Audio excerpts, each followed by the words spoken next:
mungkin salah satu penyebabnya adalah kecemburuan dan ya dong sampai pada akhirnya Suami kamu meminta untuk tes DNA. Nggak yakin bahwa itu anaknya gitu maksudnya? Kalau dibilang nggak yakin, aku juga bingung kenapa dia nggak yakin aku loh Kak, nggak kemana-mana gitu. Ya. Jadi dia datang di saat kamu lahiran itu hanya untuk meminta tes DNA. Iya, aku posisi sesar, gawat janin, anakku di NICU, aku tungguin di depan ruang NICU Kak.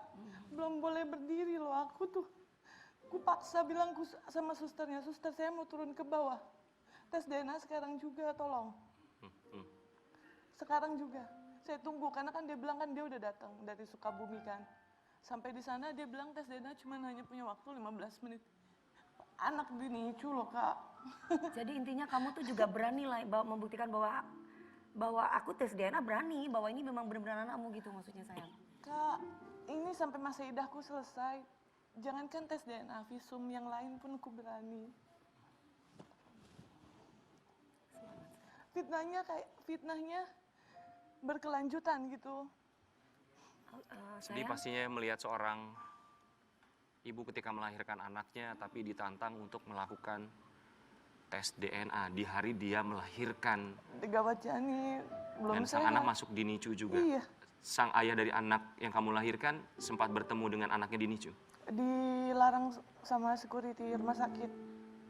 Oh suami kamu dilarang? Iya, karena ternyata keluargaku ngumpul semua kan. Kalau tujuannya tidak terima gitu iya, ya? kalau tujuannya hanya 15 menit itu bukan tes DNA namanya. Karena dibutuhkan proses panjang ya. Iya betul Kak. Ya, apakah ayah dari anak yang kamu lahirkan dia mau membiayai untuk tes DNA? Enggak juga, yang biayai Bunda Maya. Dan katanya ada tayangannya Rian. Ya, kita mau kasih lihat dulu ya. Seperti apa Bunda Maya yang kabarnya mau membiayai tes DNA. Oke. Mohon maaf nih, aku kan sebagai perempuan juga ya. Kalau misalkan hal itu terjadi sama Kak Rian, sama King Nasar, sama Kak Karen. Misalkan kakak ini ragu bahwa itu adalah anaknya, apa yang kakak lakukan? Apakah menunggui sang istri walaupun belum yakin itu anaknya, atau ya udah seperti yang dilakukan oleh mantan suami?